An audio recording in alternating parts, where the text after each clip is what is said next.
This is a Renegade Media Network podcast.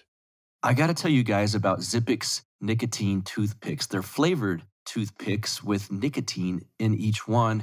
I want to tell you about them because you might have heard them advertised now on some other podcasts because their name is getting out there. Let me tell you this little fact.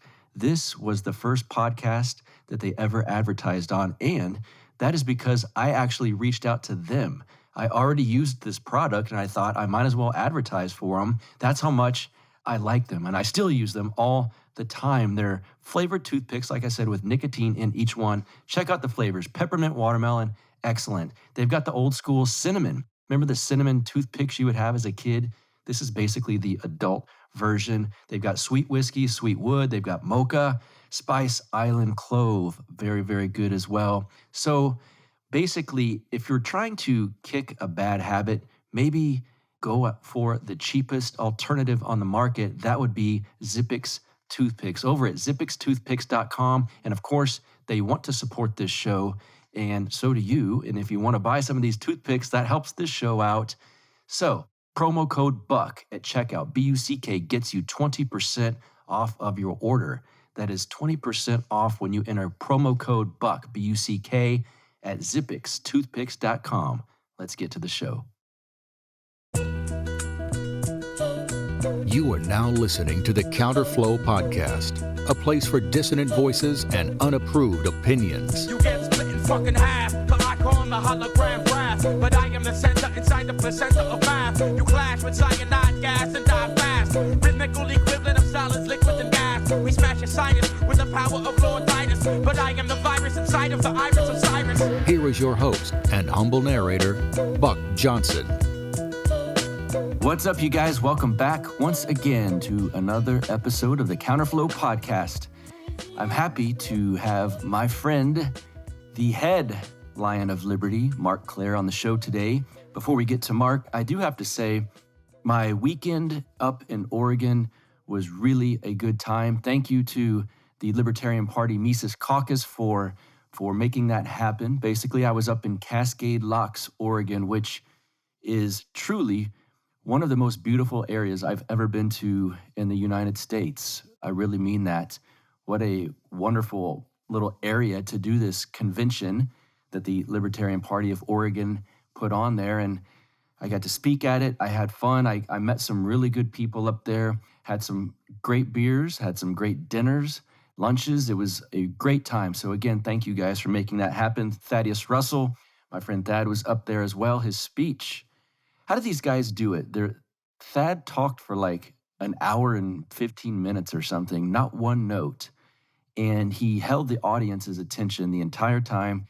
It's inspiring to see people like that do things like that because it's quite impressive. I love to see people who are good at what they do their thing. And speaking of that, Kyle Ruff and Robbie the Fire Bernstein were up there doing some comedy, also very good. And it was neat. Robbie shared some of his secrets on exactly how he does what he does. You know, his set was probably 45 minutes and not one note again. And it's amazing. These guys do their thing so well. Robbie and Kyle will also be at Childerberg here in Texas at the end of the month.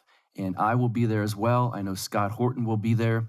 So hopefully I get to meet some of you guys. If you see me, come up and say hi. We'll be at the event on Saturday, the 29th.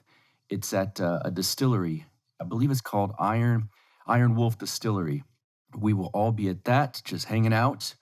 I like bourbon, if you were wondering, and get to meet some of you guys there. I hope. The YouTube channel, you guys are finding it. It's nice. I keep getting all these new subscribers because for a long time we didn't really feature it, and now we are featuring it. My man Justin puts all of these videos, like for instance, the one that you're about to hear, this discussion between Marc Clair and myself, there will be a video up on our YouTube page. Counterflow with Buck Johnson, of course, is the search for that. And he puts little clips up there throughout the week, very shareable, 2-minute clips of poignant parts of the conversations that we have here on the show. And the Telegram app is blowing up as well. Good to see a lot of you guys coming in and taking part in the discussions that we have in the Telegram app at the Counterflow with Buck Johnson room. Got a lot of good stuff going on in there. And speaking of good stuff, I'm glad to get my pal Marc Clair back on the show. He hasn't been on the show since it was called Death to Tyrants, which has now been quite some time. It's his first appearance on the Counterflow podcast, as it were. So I invited Marc on because I've noticed there's certain people within our little circles here that I've noticed some interesting evolving going on in their thinking. And not only is, I actually don't get to this in this discussion, but Marc's interview style has really impressed me. I'm influenced by the way he does things on his show. And I think that he's kind of stepped up to a new level, even than he used to be at, which has always been very good. But he's really coming into his own in that regard too. But I have noticed some little different aspects of the way he thinks and approaches politics and philosophy in general. And so I reached out and said, why don't you come on and we'll talk about the evolution of the libertarian mind of Marc Clair. And this is going to be fun because he's also a big wrestling fan, as am I. And I hope we don't get into too much of it for you guys that don't even care about something like that. But I think we make some very good analogies between wrestling and not only politics, but libertarian politics specifically. So look forward to that and see what you think. Marc Clair was I don't want to say founder of, he co-founded the Lions of Liberty brand and the website with 3 of his fellow Penn State alumni.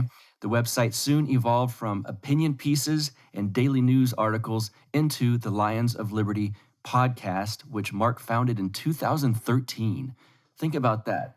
I've only been doing this, I think 2017, 2018. See, I don't even remember. It's not that old.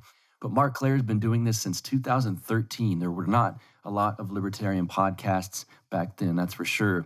So I'm happy to have him on the show now from the flagship of the Lions of Liberty podcast. Marc Clair, welcome to the show. Buck, what's happening, man? You ready to roar or what? Yeah, I'm ready to hear you roar. Oh, wait, I'm not supposed to ask that on other people's shows. I get confused. Yeah, don't so easily. Sue me for trademark infringement. Brian or someone will. Where are you? Spiritually, physically? No. We're going to get to that physically at the moment. No, I'm currently in central Mexico, a little town called Xochitepec. This is actually where I spent about 3 months last year when I got furloughed from my job in Los Angeles. This is where me and my now wife, at the time not wife, yet came and spent 3 months together last year. I was kind of, the fermentation of our relationship as well, you might say, if that's a word. And so now we're just only here for a few weeks. Unfortunately, we're hoping to come for longer. But we're in the middle of immigration things right now, and none of it's straightforward. Well, it's straightforward, but it's not easy. Let me put it that way. It should be straightforward. It should be easy, but it's not. And there's a lot of limitations on what you can be doing depending on where you are in the process. We had to get like a special permission just to be here for these couple weeks. But here we're here for just another week or so, and then back in the U.S. for hopefully just a few weeks, and then hopefully back for a couple months. So who do you have to get permission from to be there for a few weeks? I don't need permission from anybody. I'm good. The United States government needs to give my wife permission to leave the United States, because of where we are in the middle of our immigration process. Which seems counterintuitive because they make it so damn hard for you to get in here. I mean, we were very lucky that after we had met, my wife had no problem getting a tourist visa, so she was able to come to the U.S. and visit me when we were first starting to date. But that's because she had already had 2 previous visas. She already had a student visa like 10 years ago and like another tourist visa. So she already had like a track record of someone who wasn't going to quote unquote break the rules, that was going to come to the United States and come back. But for most people from Mexico, it is extremely difficult to get a tourist visa, even any kind of visa here. I mean, forget like a work visa, like that's nearly impossible. But a tourist visa just to come visit, even if you have family, friends, what have you, it's nearly impossible. You have to really show like a tremendous amount of income for Mexico, or you have to really show a lot of ties to the country. It's very, very difficult to do. Like when my wife first went and got her tourist visa like 2 years ago, like when she was waiting for her turn to go to the window and get approved or not, literally the 10 people before her were all walking away upset and crying and angry that they got denied their visa, just a simple tourist visa, just to come visit. So it's extremely difficult. So I always just laugh when anybody ever says to just do things the easy way or the legal way. And I'm not saying people shouldn't do things the legal way. We're doing everything the legal way. But the idea that it's some simple thing that just anybody could just do if they just got in line or just went and signed up, no, that's absurd. That's not even remotely true, no matter where you're from, but especially if you're from a country that is seen as sort of on a lesser economic scale or doesn't have a special agreement with the United States. Like friends of ours from Europe and Australia, like my friend Anthony Samaroff, he can just fly right in and doesn't even need to get a visa in advance, no problem. But for the vast majority of the world, that is not the case. Wow, what a pain in the ass then. Mm-hmm. And it is funny because you often do hear just follow the legal way to get in and everything should be fine. Why would you? For most people, there is no legal way. It doesn't exist. So the idea of following it is just a false premise in the beginning because it doesn't exist for the vast majority of people. And I'm not necessarily I don't know. My position on the ideas of borders has kind of ebbed and flowed over times. I'm not necessarily saying that. I am necessarily saying it. I am necessarily saying that borders are bullshit, and basically, I'm not saying they shouldn't exist because I think it's a complicated issue, especially when we look at it from the sort of libertarian property rights, anarcho-capitalist mentality or philosophy. Of course, in Ancapistan, there's going to be all sorts of borders everywhere.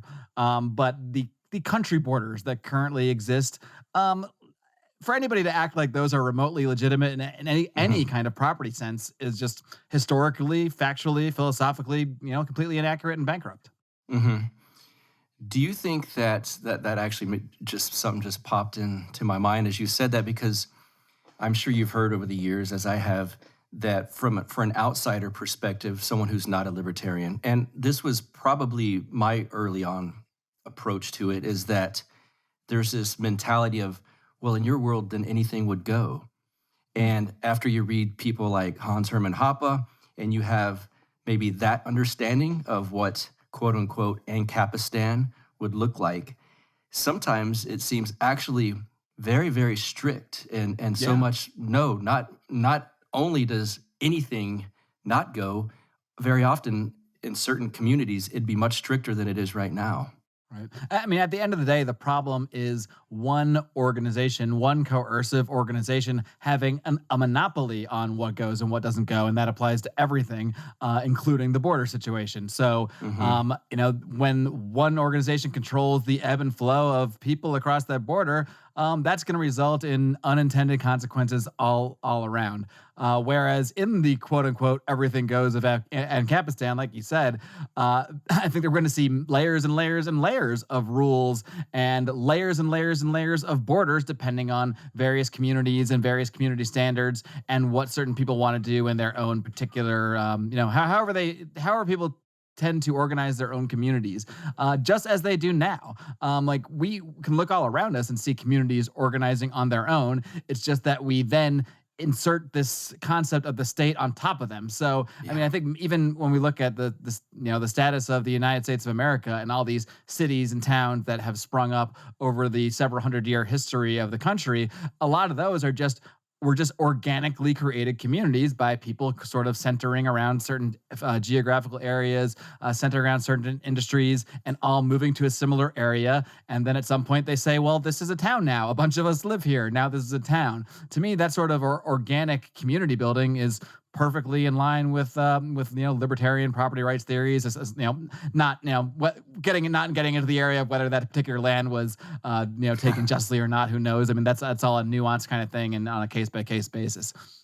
But yeah, I mean, then we've just kind of later on inserted the concept of, okay, now this town is actually a part of Allegheny County, per se, in Pennsylvania, and Allegheny County is part of Pennsylvania, and that now they have to listen to all these other layers of dictates. Oh, and Pennsylvania is a part of the United States. And, it's when we get to those sort of, I don't know if you want to call them artificial or they're created by humans, but they're kind of just inserted over these naturally forming communities that are going to happen regardless of the state. How are things in Mexico compared to California, where you've gotten away from for the last few weeks? Well, California. I mean, yeah, Yeah. California is California. You know, I, I gotta say, like, when it comes to just like the COVID stuff, where I am specifically in this very small town, it's I wouldn't say it's like it doesn't exist. Like I still have to put on a mask when I go to the grocery store.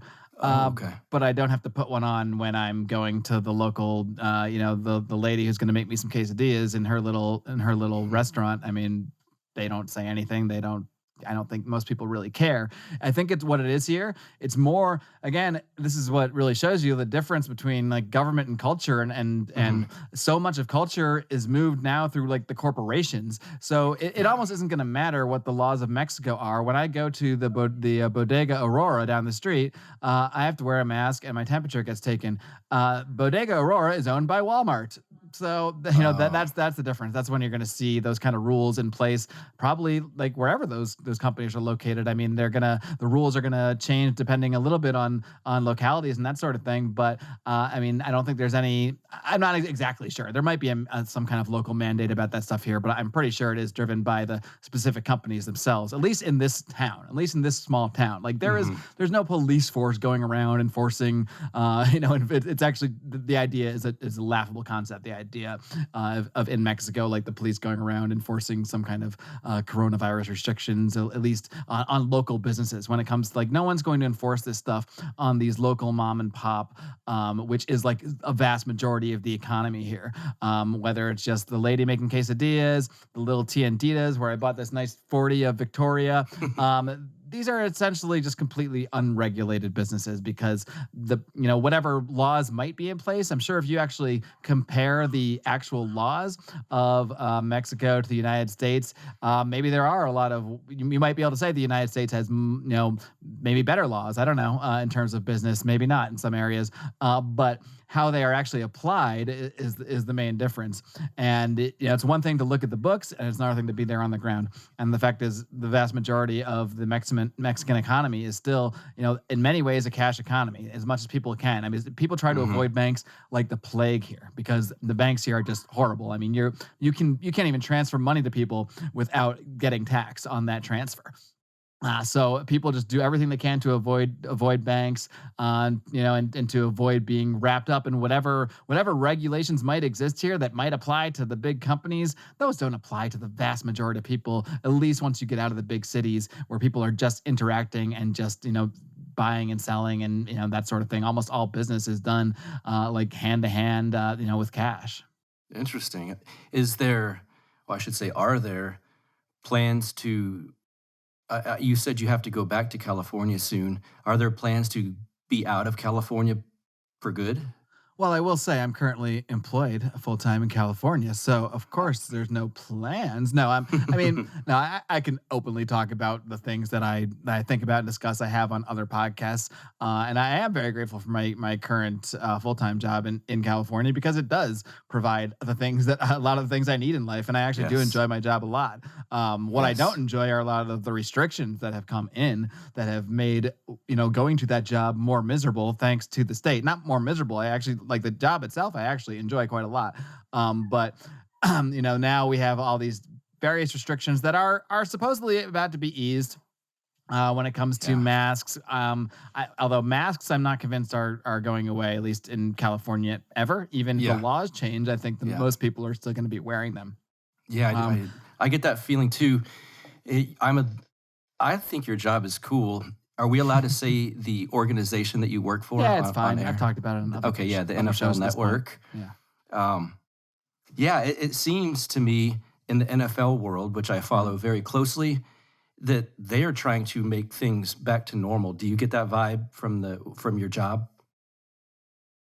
Well, how much do I want to go into here? Oh, you can't. And I say this, I'm a Raiders fan, so I follow that organization. And so Vegas is like June 1st, everything's completely back to normal. The commissioner of the NFL is saying, I expect every stadium to be 100% full. The one thing that I'm deathly afraid of is that they're going to have a vaccine, for lack of a better term, passport required upon entering an NFL game, in which case my heart will be crushed and broken to not ever go to one again. But I don't have that vibe that they're actually going to go through with anything like that yet.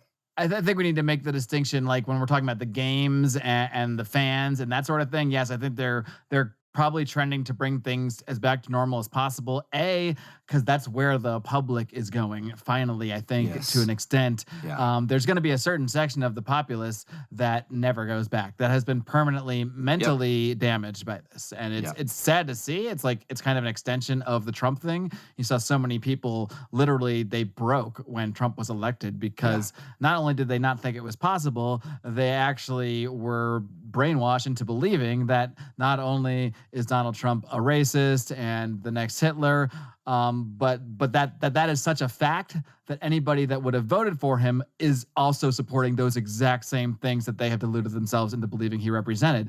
But that was small potatoes compared to what's gone on with the psyche of people that have come under the fear of coronavirus. And I want to make it really clear because some people will, whenever I talk about this stuff in sort of a casual way, I'll get a lot of like, oh, so you don't believe in coronavirus or this or that? No, I believe in coronavirus. I know someone who died of coronavirus 3 weeks ago. I definitely believe it exists, and I definitely believe it can hurt people. But that's a completely separate conversation from the psychological disease, because that's the real pandemic ultimately, is the ways people's psyches have changed over this. And at this point in it, we know exactly, and I mean, basically exactly. Of course, there are always exceptions and always, weird little circumstances. We know exactly who this thing can affect.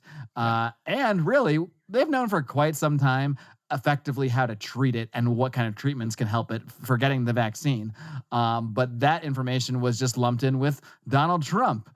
So now if you wanted to take hydrochloroquine a year ago, somehow that leads you to now you're a Trump supporter. And of course, that means you're a racist, and that means you're a Nazi. And all of this has seemingly now been tied together in the same mentality. I was at one point thinking that this was just, going to permanently affect everyone. And now I'm seeing it's more like, because I now have had to have talked to enough normal people that don't get immersed in politics. And I actually think that most normal people that aren't completely immersed in this stuff are over it, are so beyond over it, and don't really think that much of the whole thing, especially when it comes to any kind of restrictions and that sort of thing. But there is going to be a segment of the population, and some of that segment are close friends of mine and family members of mine that are never going to be able to go back in some ways, that are always going to have this new germ fear in their minds, as if we haven't been living with various kinds of viruses for all of time, for as long as mankind has existed. The viruses were here a lot earlier than we were anyway.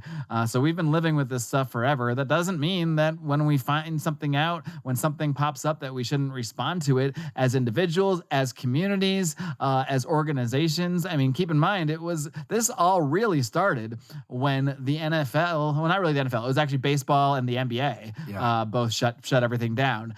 It was only after that we saw the lockdowns come in. It was only after that we saw, governors and the president and the federal government reacting. It was private industry that reacted first. And it may be private industry opening up, like you were referencing, with the NFL wanting to bring games back to normal and that sort of thing. That's going to hopefully make things normal or closer to normal for a lot of people. But I think we all know that as close to normal as we ever get back, it's never going to be like it was. And I think what we're going to see is the attempt to basically inoculate the population. I'm both talking about a literal virus and not a virus, but a literal vaccine and the psychological inoculation of a continued fear of things that remove our humanity from us. I mean, that's my biggest problem. Well, not my biggest problem. I have a lot of problems. The moral problem, the problem from the angle of libertarian philosophy,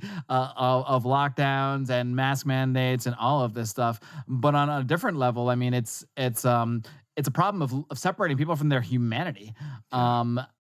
I don't know if it's true about, I've seen things saying, 6 feet is the exact amount of radius that your body's energy flows out of. So that's why they made social distancing 6 feet. I don't know if that's true or not, but the concept is certainly true. When you want to keep people further away from each other, make people afraid to shake hands and hug each other. I mean, that is how humans connect. And also not to see our faces, not to see each other's smiles, not to smile at each other in the street. I mean, I'm the kind of person when I'm walking around, normally, like I walk by people, I say hello, I smile at them. That doesn't exist in my neighborhood in California anymore. I mean, it's been like 3 weeks since I've been there, so maybe things have changed. But even as soon as 3 weeks ago, not only do my neighbors not smile at me anymore, they run away from me because I'm not wearing a mask, because I'm walking outside with my dogs, and I'm not afraid of getting coronavirus from them or anybody else I walk by, because that's not a thing that was ever a thing that happened. But the vast majority of the population there anyway, specifically, is just completely in fear of this thing. And it's not going to matter. I mean, you even see people saying, like, when they're starting to open up June 1st, I mean, I see comments on Twitter, like even when Gavin Newsom is now saying, like, we got to open everything up. I think it was June 1st. It might be June 15th, something like that. You'll see tons of comments of people saying, this is terrible. This is because the Republicans are pressuring him with the recall. Like, he's going to open up and we're going to turn into Texas, as if that's a bad thing, because they actually still think that they actually think that everyone is dying in Texas and Florida. Why? No reason, because that's what they were told was going to happen, and reality is completely disconnected from the narrative. I think that's just a big theme of what I've been learning this last year or two, especially when it comes to my approach about talking about things. It's libertarians are so focused, understandably, because I think a lot of the kind of people that become libertarians are people that eventually get hit with the logic of it. And we run into the place where we say, well, no, actually, this is entirely logical. And these other political philosophies don't make sense, and they don't follow from A to B to C. And that's why a lot of us, I don't think it's what inspires a lot of us. Like, that's not what inspired me to get excited about liberty. It was seeing Ron Paul boldly stand on the stage and, say things that he wasn't supposed to say, and then not back down when they literally mocked him and made fun of him. That's what inspired me. But that's not what first got me to the ideas. Like, I did get there through just reading and the logic of it, or what have you. That's what makes it click to us. Yes. I think. Yeah, exactly. I think that makes it click to people like you and I, or the kind of semi-autistic, aggro-ish people that tend to get into this philosophy. But that's not what moves people. That's not what moves moves humanity. It's not what moves civilizations. And so I think I've been a lot more attracted to people that understand that more, and that are aware that we need more than the charts and the graphs. And God bless Tom Woods. He's done yeoman's work, like looking at all these charts and graphs from various countries and the mask mandates and the lockdowns. But I think all that he's doing is proving to people like you and I what we already know and what we already believe. And I don't think it's that stuff is sadly really swaying anyone. Right. So it's we have to really begin to recognize that if we actually want to move civilization, because that's what I want to do. I want to move the freaking civilization. I want to see the world in a much freer, much. I don't know what the word I'm looking for is. I don't want to say spiritual. I don't want to turn everything into this hippy dippy bullshit. But that is what I want to see. I want to see people more connected with themselves. I want to see people freer to pursue things, to pursue the kind of lives that they never even would have dreamed of, because our systems that we have in place suppress ideas so much, suppress the idea of trying new things, of blazing your own path. We are literally taught to, through our shul, through the Prussian school system that we still use, that was designed to create soldiers. That's still what 95% of the population goes through. And the people that break out of that without just having this sort of soldier mentality, they're few and far between. There are people that, I'm not saying that like you or I are super special. I think everyone's special in their own special way, but we are rare. I mean, in the sense that we have had to, we've been able to undo a portion of our brainwashing to an extent. I want to tell you guys about the official coffee of the Counterflow podcast, and that is Lorenzotti Coffee over at lorenzotti.coffee. I don't really want to specifically tell you about them because I drink it every morning, because I love it, because it's directly imported from Italy. It's in these vacuum sealed packs. It's in these beautiful tins that look very good on your kitchen counter. Those aren't really the reasons I want to tell you about them. The real reason is because in this day and age, with all of the insanity going on, I think it's nice to be able to have companies that are very like-minded that we can support. And that's very helpful. You know, everyone's scared now, like, should I support this company? I don't know, are they crazy?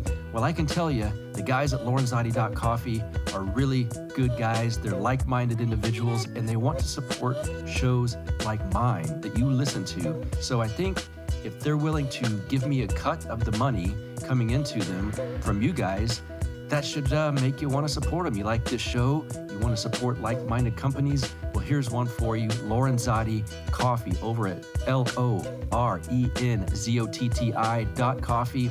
I'll tell you one thing, if you type in promo code BUCK, B-U-C-K, at checkout, you will get 10% off of your order. You'll be supporting a very good company. The coffee is amazing, and it helps me out too. So if you like this show, give it some support. Now back to the show.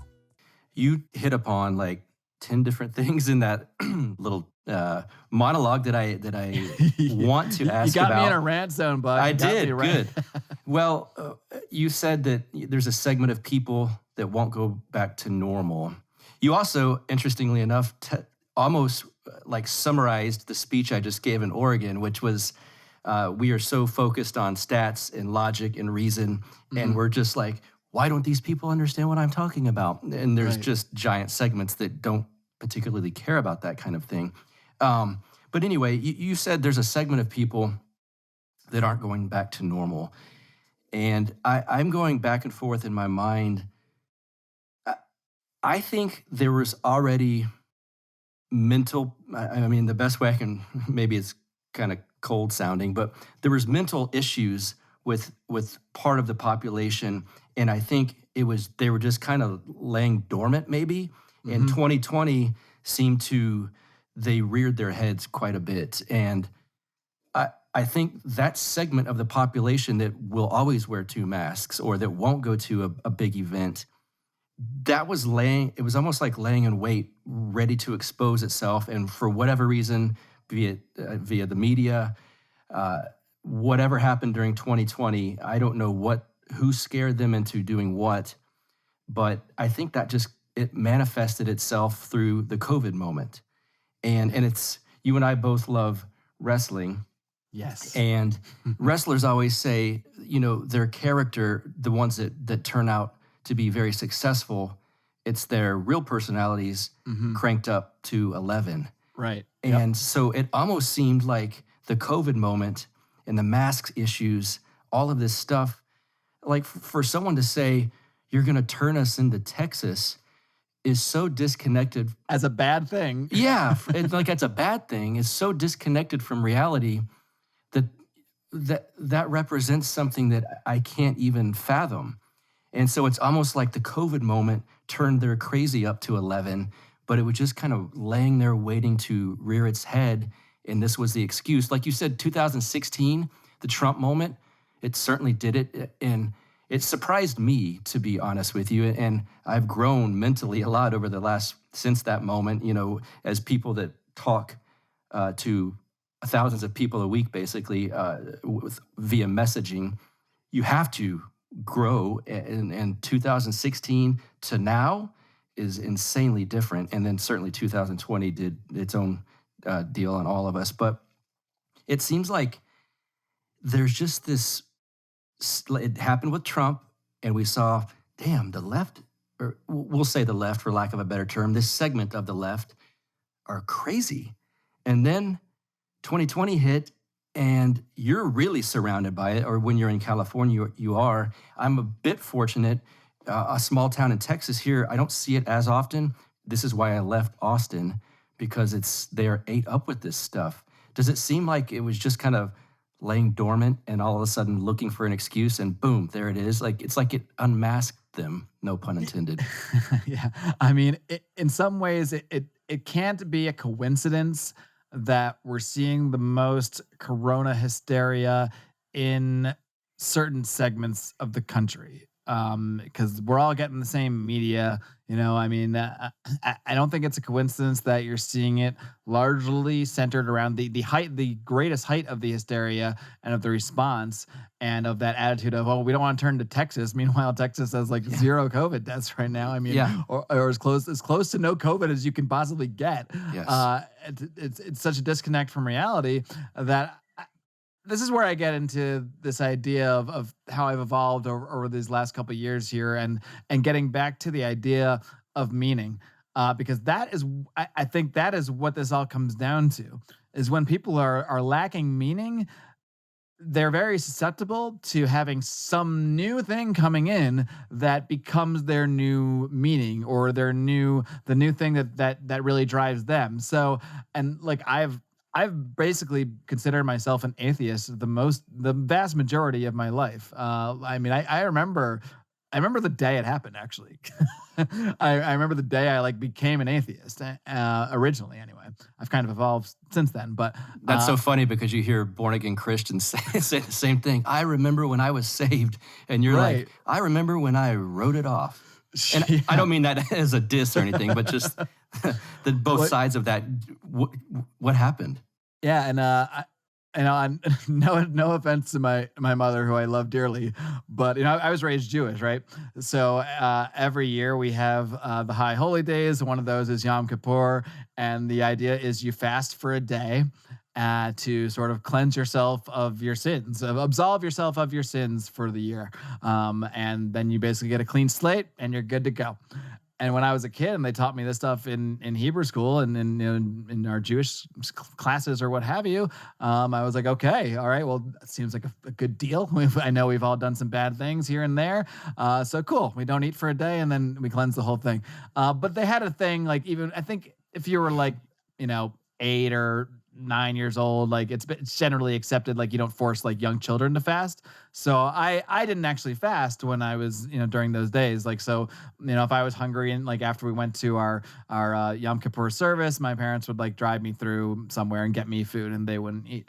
And so I remember this one time we drove through McDonald's and I got a Happy Meal or something, and my dad went into a store or something, and when my dad went to the store, my mom turned around and she took one of the fries, and I was like, what are you doing? She's like, oh, it's just one. I just want to have a fry. It's fine. And that's the moment I just kind of, something clicked in me, and I went to myself. I thought to myself, oh, you don't believe this at all. Because if you actually believed this, you wouldn't eat a fry. You wouldn't risk absolving yourself of any sins you may have committed in the last year. I don't think Jews even use the word sin, but it's the same idea basically. Any of your bad deeds or what have you. You wouldn't give that up for a fry. Yeah. Are you kidding me? So that's when I first it was really that moment where I was just like, no, this is all bullshit. And now I'm kind of in a very different place. I'm not even sure how I got to this story originally right now, because I'm in full on all over the place rant mode. But no, I like this. I can rein you in if need be, but I appreciate where you're going so many places that I wanted to go anyway. Rein only as much as you feel you need to. Okay. How would you describe the Marc Clair of, let's say, January 2020? January 2020. Because I was in a much different place then. We're thinking new year, this is going to be great. Both of us are probably thinking the podcast things down the line, who I could get on, what we could do. Sure. No real whispers of any shutdowns. This is going to be just like always. Yeah. And then life changed. And I just want to get to before 2020, basically. Contrast the old you to the new. Sure. Yeah. I would say that at that point, I was already a little bit on the path that I've kind of gotten myself down now, but I think real life events have accelerated them in many ways. World events, COVID, etc., and have accelerated my perspective on these things. Now I can tie back to why I was talking about atheism and the meaning and everything, because I think that a reason that we're seeing a lot of this the same hysteria of COVID we're seeing in generally the same kind of people that had the hysteria over Trump. There's maybe some people that are affected by one and not the other, or vice versa. But you can generally say, at least as far as the people I know in my personal life, if they were freaked out over one, they were freaked out over the other. And when I look at those people, a lot of them remind me of myself when I was in more of that pure atheist mode in many ways, because I didn't have any meaning in my life for many years, really. I didn't have something I looked at. And luckily, I actually found meaning, I think, in like the Ron Paul campaign. Like that was kind of the thing that filled in the gap for me, I think. I was kind of aimless in many ways in life. And then I saw this guy on stage, and then suddenly, before I know it, one day I'm just tweeting out, or not even tweeting, this is even before Twitter. One day I'm just like, I think I was sharing Ron Paul videos on my MySpace page, actually. One day I'm just sharing Ron Paul videos around. Next thing I know, I'm part of a freaking movement, man. Like, it was exciting. And I actually felt like my life had a lot of purpose from that. In fact, that's been part of my life's purpose since then. I shouldn't even speak about it in the past tense, because I'm still inspired by that original Ron Paul movement. In many ways, it is still why I do this podcast, why I do Lions of Liberty. But yeah, I mean, I think I was already down a path of kind of trying to seek more of the spiritual side of things. This was something that I don't know. I can't really say what originally inspired me. I've always been sort of a curious person. Like even when I was an atheist, or when I described myself as an atheist, I wasn't like one of these hardcore like Richard Dawkins atheists. I was more just like, I reject these narratives that have been told to me because I saw my mom eat fries on Yom Kippur, so I knew that was bullshit. And I see a lot of people blindly accepting the narratives of their faith. And to me, I would always think to myself, well, they're just repeating what they read in this book, or they're just repeating what their pastor said. So they're idiots. They don't think about anything. And I'm much smarter than that. So, I'm not going to fall for that stuff. But at the same time, I have always been very curious in terms of like, I've always been interested in other religions. I've always been interested in the nature of reality. I've have many different aspects that I've come at that in my life.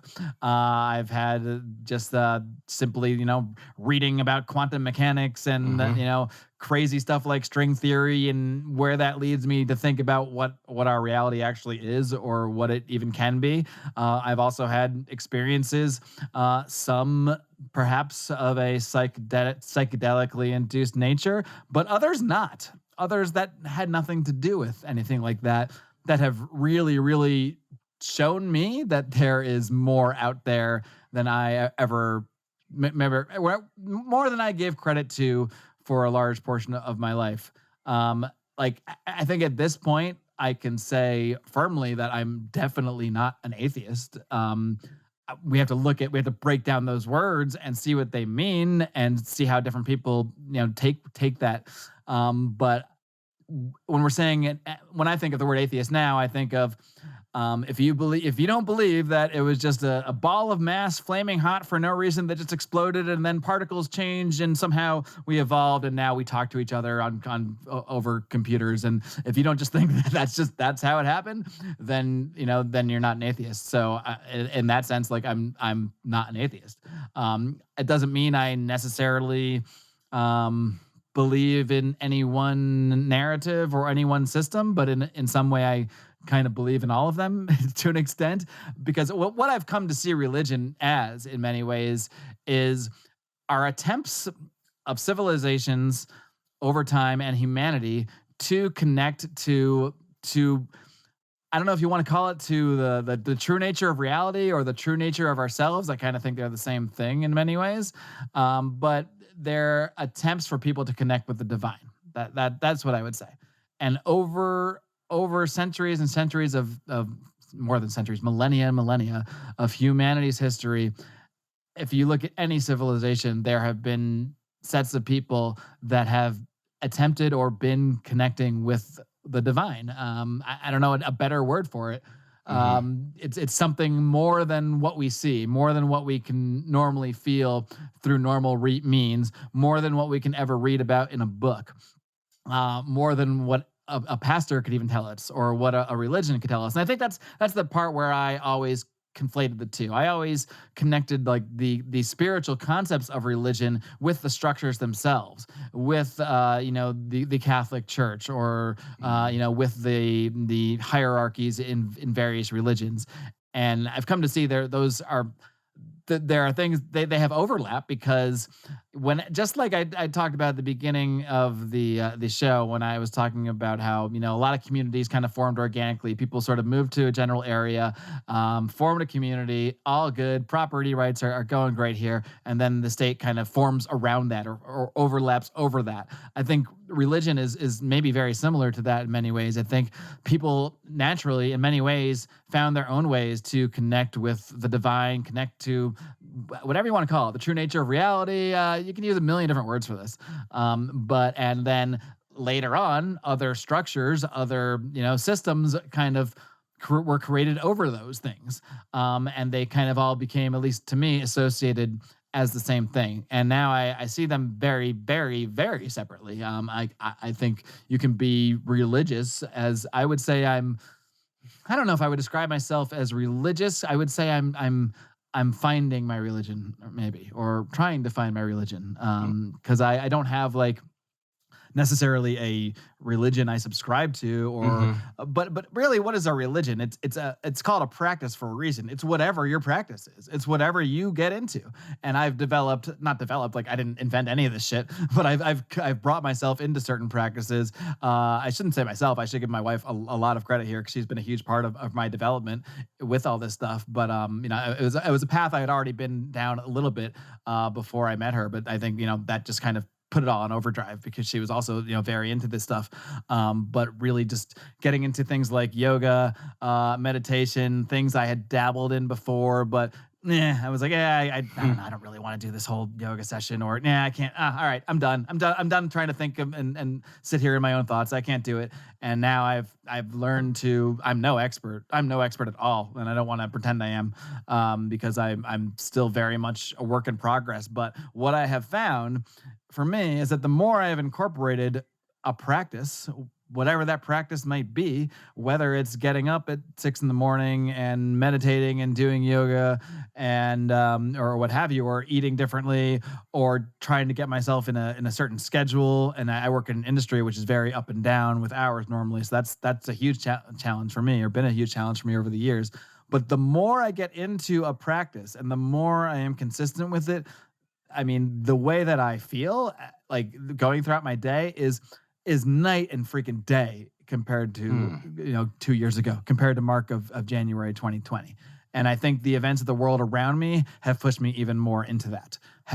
When I see people grasping for meaning by strapping 2 masks on their face, that's not the meaning that I'm interested in. So I have to find some other meaning out there, because at the end of the day, we all need meaning. We all need it, whether we want to act like we don't, whether we want to act like we're too cool for it, or whatever. Doesn't matter, because we're all kind of built the same way. And I think that the more disconnected we are from our true selves, or from a deeper sense of meaning, the more we're going to be susceptible to really nefarious narratives, like those that are coming along with the coronavirus stuff. So like, when I see someone, literally 2-3 weeks ago, we were in the airport, and I mean, I don't know whether to laugh or just feel bad for people, but we literally saw a group of like 4 people who were in full on bodysuits, like full on. This is at LAX. Full on bodysuits, like covered in plastic head to toe, with the shields over their faces, like gloves, like and I mean, we were laughing because it was a funny visual. But at the same time, I'm just thinking like how sad that you think that you need to do this to go interact in the outside world. You shouldn't fly. That's exactly what we're saying. We're like, my wife and I were saying this exact same thing. We're saying, if you think it's this bad, why are you out of your house? Yeah, like, why are you even out of your house? If I thought it was that bad that I had to dress like that to stay safe, I'm not leaving my house. Yeah. I'm not flying. I'm not going to the airport. So that's just part of the disconnect from reality. Again, it has nothing to do with the reality of it. Of course, it has nothing to do with the reality of it. Or they wouldn't be at the airport, or they'd either be home or they wouldn't be at the airport. No one would be out traveling normally, but wearing this ridiculous, ridiculous getup. But I see people like that, and I just think like man, they're missing something. There's something missing there. And I'm not a psychologist, I'm not a psychiatrist, I'm not licensed anything. The license matters, I'm libertarian here. But these are just my perspectives. These are the way I've started to look at things slightly differently. I like that. I think I've thought of the branch COVIDians or the COVID crazies, whatever you want to call them. I think I've thought of them in those terms.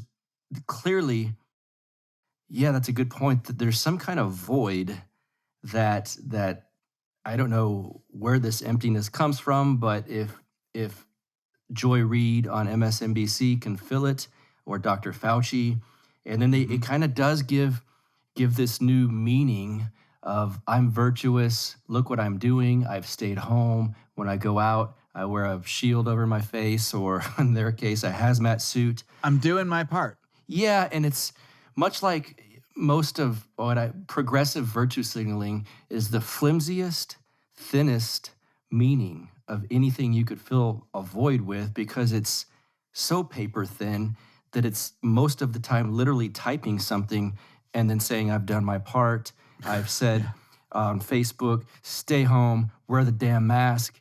And, hashtag stay the fuck home was the one for a while that a lot of my friend circles were using.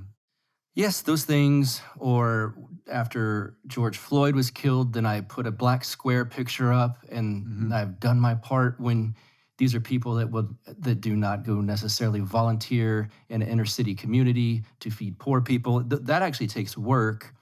But it doesn't take any work to. But it's interesting because within the liberty circles, there are people that I've noticed that are filling voids in a way that does take on more meaning. And there's certain podcasters that I've heard, yourself included, that things for me changed over 2020, and then I hear some others on the air, as we can call it, and it's like, interesting, these people are kind of going through some kind of change as well. And I think Vin Armani, interestingly enough, has had a large influence on our circles, and hearing him talk, and this stuff with the dim age and mysticism. For me as well. It's interesting. Do you think part of our, and I say our collectively, the circles that we run in, do you think libertarianism itself, being a very, very thin ideology as far as it's just a strict philosophy of non-aggression, do you think one issue that we've encountered maybe is that having it so thin and telling everyone, look, I'm not left, I'm not right, I'm just a libertarian, I believe in non-aggression, do you think it leaves a bigger gap to fill, and that sometimes can lead to issues? It leads a huge gap to fill. And that is something that took me a long time to understand. And I think this is probably part of the change you've noticed in my approach to things that you mentioned to me when you wanted to have me back on the show. I don't know. I've been on Death to Tyrants before. It is actually my Counterflow debut. That's true. Yes. But yeah, I mean, that's a reason that I think, Vin in particular has connected with me a lot, and why I've interviewed Vin 3 times in 1 year, and I rarely interview anyone more than once, sometimes a second or third time, but 3 times in a year, that's pretty unprecedented. But it is not because I subscribe to Vin's religion. I know he's like, what does he call himself? So Orthodox. I think it's Orthodox Christian. Yeah. But it has nothing to do with his religion, but it does have to do with what he is addressing. And I think he's addressing something that is sorely lacking in the libertarian movement, and that is the lack of a narrative, the lack of like a story, the lack of real meaning. Because to most people, following the non-aggression principle is not inspiring. And I think for so many years, like maybe the first 6 years of the Lions of Liberty podcast, almost all of my shows were focused on like the logic of this thing, or like, and I'm not saying I don't want to have shows where I discuss the logic of liberty. I probably will down the road, but it's not what inspires me anymore. It's not what interests me.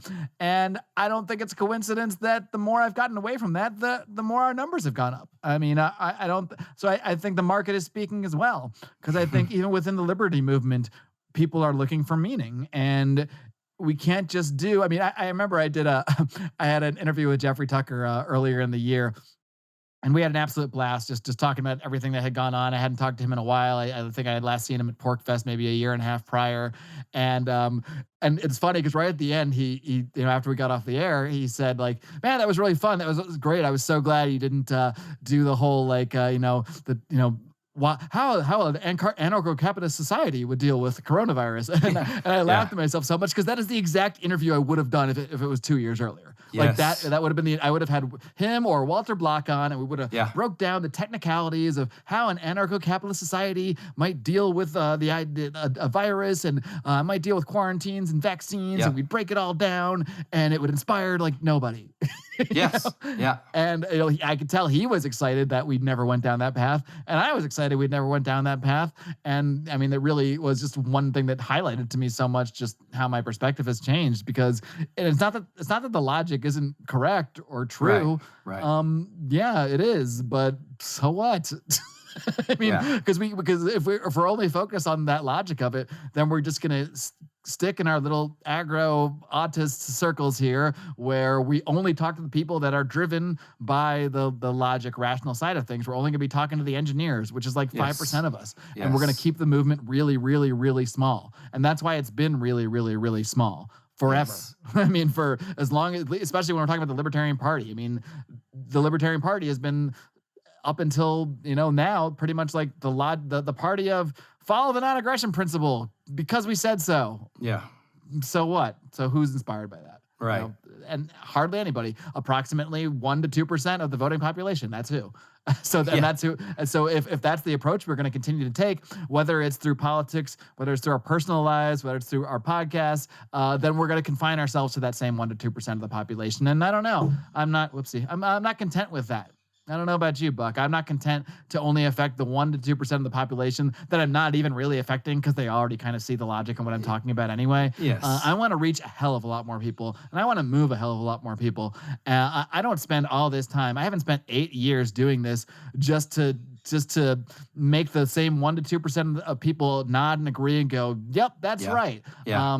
That's not what I'm interested in anymore. Maybe when I first started, that's all I cared about. Yeah, maybe I just before I had any idea that I could even reach the number of people I reach now, I was maybe just doing a podcast for the 40 people that might have tuned in that already agreed with it. But now I have much bigger aspirations, not just in podcasting, in life. Yes, same here. And there's one of the changes I've gone through is there was moments where when I was newer and I thought, I need to make this kid friendly. I need to convince the normies that might listen to this. Look how logical this philosophy is, and I know I'm going to win them over. And we live and learn. I cringe when I go back and hear old episodes. Oh God, yeah, no God, big time. And it's another. See, you and we're going to have to do a wrestling podcast because we can learn a lot from Vince McMahon, and you just use him because he's the giant in the industry. It's a perfect analogy that you brought in earlier. I mean, and another one is no wrestler that does a promo, and for those unaware of their speech on a microphone, they never say. I love that we have to teach these basic wrestling terms to people, but speech on a microphone equals promo. Yeah. They never say, "I'm going to get in the ring and I'm going to do a leg tie, and then I'm going to throw you against the ropes," and all of the logic of the match that lies, but they pull on the crowd's emotion, and that's why The Rock was so good. That's why Stone Cold Steve Austin was so good, because they're pulling at everyone's heartstrings, trying to tap into a market that's there that people go, "Oh, I feel that way too." Not. Which is, I also think, is why Bret Hart was never as big as he could have been, because he was a scientific wrestler, and it was so strict on the actual movements in the ring rather than the bigger persona. So I think libertarianism kind of has that same, we're dealing with the same issue. We've kind of articulated it here, but is there a different weakness within libertarianism other than this that you would point out? Oh man, I want to dive into this analogy a little bit more first. Okay, let's do it. It's so freaking perfect, actually. Like, I mean, because what you said right there, like the reasons that like The Rock became a huge superstar, or the reasons that Stone Cold Steve Austin might be even a better example. Like they didn't become huge because, like you said, they were like the best technical wrestlers and they did all the right moves and they laid out the step A, B, C, D of how they're going to tactically take down their opponent, because that wouldn't have gotten anyone excited. That wouldn't have gotten like tens of thousands, 100,000 people in a stadium just roaring with excitement. That would never get people to do that. What excited people was their narrative, was the narrative behind their story, was what drove them to want to win the match. It's not how you're going to win the match. It's why we care if you win the match. Yes. And so maybe that is what the Libertarian Party is missing, or the Liberty Movement is missing. We know the logic. Like, you can spend all day in the gym learning to be the best technical professional wrestler that has ever existed. And Bret Hart might be one of those best technical wrestlers that ever existed, but he is not one of the biggest superstars that ever existed. He is for people like you and me, like, but he's not a household name, you know, like, maybe people have heard of him. Like, he appeared on The Simpsons. Okay. But is he The Rock? Right. No. Is he Stone Cold Steve Austin? No. Is he even Daniel Bryan? No. Right.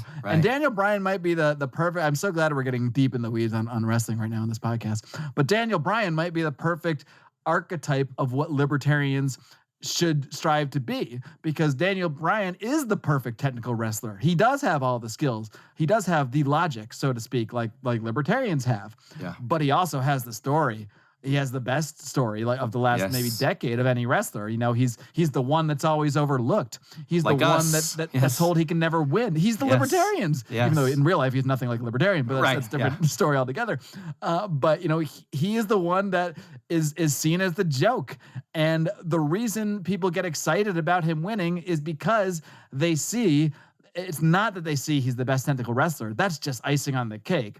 It's that they see that he has been treated like a joke, and this is in real life, because and that's why it connects so much, because it connects to a real life story. The best wrestling stories that connect with people, it's not as cool as it is. It's not, that The Undertaker was, Paul, and Kane, and they had they lit his younger brother on fire. Like, that's a cool story, but that's not the one that really, really connects with people. That's not the master story. That's not the meta story. The real story is the story that has a real life basis in it. And Daniel Bryan's story has a real life basis because he really was seen by Vince McMahon, the man who's made millions of dollars off him later, as a joke, as someone who can never make it. And this is real. You know, he really said, like, no, that guy's never going to make it here. Sure, we'll bring him on the roster. He's a great technical wrestler. He can go out and have some good matches, but he's never going to be one of my superstars. Are you kidding me? I mean, these are like real, these aren't quotes, but these are real things that, Vince McMahon has been known to have thought about Daniel Bryan. Yeah. And that is why when he finally did get pushed to the top, and and it's why the crowd connected with him so much. Similarly, in some ways of how the crowd connected with Stone Cold Steve Austin, it was somewhat of a similar storyline. It was the idea of the downtrodden everyman finally making it, finally breaking through. And that's what libertarians need to be. Maybe we need to be, we already are in many ways.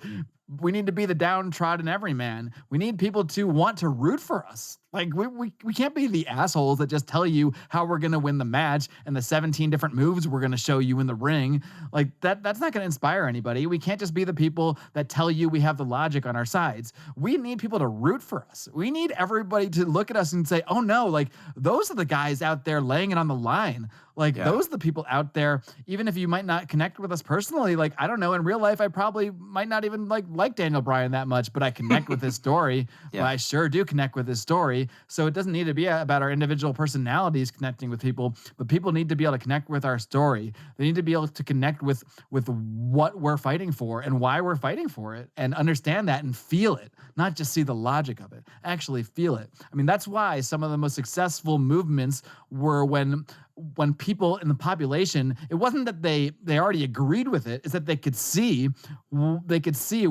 why people were downtrodden and why people were fighting. When Martin Luther King is leading marches on the streets of purely peaceful people that are being beaten down and hosed down, people feel that then. How can you not root for those people? So that's why those movements are successful. How can you not root for Mahatma Gandhi when you see his movement doing nothing? Like, that was their protest. We're going to sit here in the street and do nothing while you come and beat us, and we're not going to fucking move. Yeah. Because that's how much we believe in what we're doing here. Who could root against them? I mean, who could root against them, really, from the outside perspective? Of course, the British are rooting against them, but the everyman, the people that aren't normally paying attention, that's who we need to connect to. That's who needs to see us. I'm not saying we need to go lay down in the street and get beaten down, but maybe we do. I mean, maybe, maybe we need something I can like name that. a few. No, I'm joking. I think Trump tapped into a very similar sentiment, because this man, he's basic. We all know he didn't go through this. He's been rich for decades, but he's speaking to basically working class people, saying they forgot about you. The establishment doesn't love you. They think you're deplorables, as they've said, from their own mouths. And as he runs for re-election, something I didn't even see at Ron Paul rallies, which I was at many of them, were massive crowds chanting, "We love you." That was like something I've never seen before. And I thought, whatever Trump has tapped into, this populism, libertarians could certainly take a page out of that book, because there wasn't a lot of "I love yous" at Joe Jorgensen rallies. And why do they love Donald Trump? It's not because he's a billionaire. Like, there's a lot of billionaires. No one likes billionaires. Like, no one likes billionaires, like, at all. So the fact that people were out there saying "we love you," I mean, that means that he really connected with them and put his politics, his policies, whatever aside. Yeah. If you're denying that, you're in denial, I guess, by definition. But yeah, I mean, that is exactly right. And we need to find the way. And I'm not saying I have the answer, but I think I see what the problem is that who loves us? Yeah. Who loves libertarians? No one's going to love the guys that are out there just telling you you're wrong all the time. No one's going to love the guys that are out there just telling you why we're technically correct, or why this tax, if we lower the taxes by 2%, there'll be greater GDP or something. Like, no, it doesn't inspire anybody. And no one's really inspired by a 45-minute podcast about how an anarcho-capitalist society might deal with vaccines, and a podcast that I probably would have produced 5 years ago. So so that's how I've changed since January 2020, or maybe earlier. I want to tell you about your one-stop shop for all things CBD, and they've got a brand new website for you to check out, PalomaVerdeCBD.com. And it's the Paloma Verde store, of course, owned by a great couple, Carlos and Vanessa, out of San Antonio, Texas. Carlos is a very bright young man. I can tell you why. Once you go to the new website, PalomaVerdeCBD.com, you'll realize that he's smart enough to feature the better looking of the two on the brand new website. And you'll see what I mean once you go there. They've got everything you need as far as the world of CBD goes. You can explore their products on the new website page. You can see obviously they've got the tinctures, but they've got mint tinctures, they've got soft gels, they've got CBD gummies, multiple flavors of those, the salve stick, the sleep bundle, which I'm going to have to check out. I've not had the sleep bundle yet, but that sounds enticing to me. The menthol sports cream, I can tell you, works amazingly. I've used that multiple times. And one of the biggest fans I personally know of Paloma Verde CBD products is my French bulldog named Lux.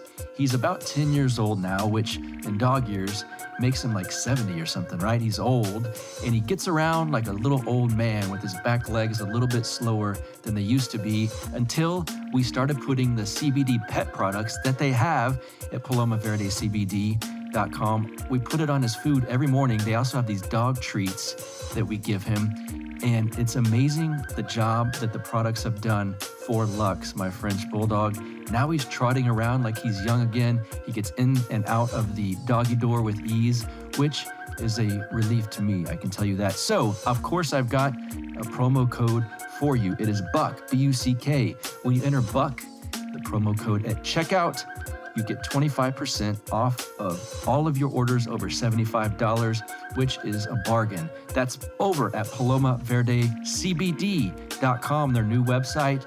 Promo code BUCK, get you 25% off all orders over $75. Let's get back to the show. Did you lose friends? Let me preface it with this. 2020, I've said now, I moved out of Austin, and it was a time that was unmasked a lot of people and kind of made me reassess, and it gave me more clarity on who I actually want to hang out with, who are real friends, who would actually care about my thoughts, my opinions, who didn't anymore. It kind of drew a line in the sand, it seemed like. Did you feel that? And did you lose friends over 2020? No, I haven't lost friends, I don't think, but I think I've also come to such, maybe just living in Los Angeles for so long, I've just come to accept that a lot of my good friends actually just see the world in a very different way. And I don't want to be the person that's ever drawing that line if I can help it. Now, if someone else draws the line, that's on them. 'Cause I'm not going to change who I am. I'm not going to change my beliefs because of someone else's line. But no, I mean, I've been open enough about my beliefs for a long time. And I'm talking about close friends here. I mean, at a circle of maybe, I don't know, maybe I have a close circle of 8 to 10, like really good friends in Los Angeles, and nothing's been affected with any of them. Now, same. And I mean, like maybe acquaintances when you go up to like the 50 group range. Okay. I will say I probably just hang out with, I probably am more focused about who I spend time with now. Yes. Like, for sure. Like I no longer care about, it's not that I dislike anybody less. It's just that, I value my time more, and I want to spend time with people that value me in the way that I value them. Yeah. So I would say like, there's definitely like, a lot of parties that I would have gone to before that I don't go to now. And it's not because I dislike the people at the party. It's that I don't care about it as much. Yes.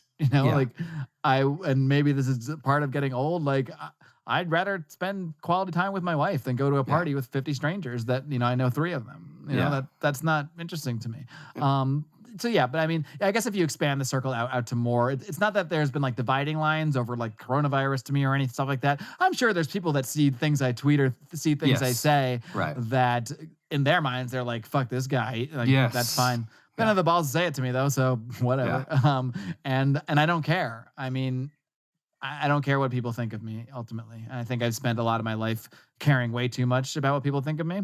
But what I found actually is that the less you care about that, and therefore the more that you be yourself and the more you act like yourself, the more that your close friends naturally reveal themselves. They naturally unmask themselves, like you say. And then I still have really close friends that have completely different politics from me. I have close friends that I think went a little corona crazy. I can still consider them my close friends. I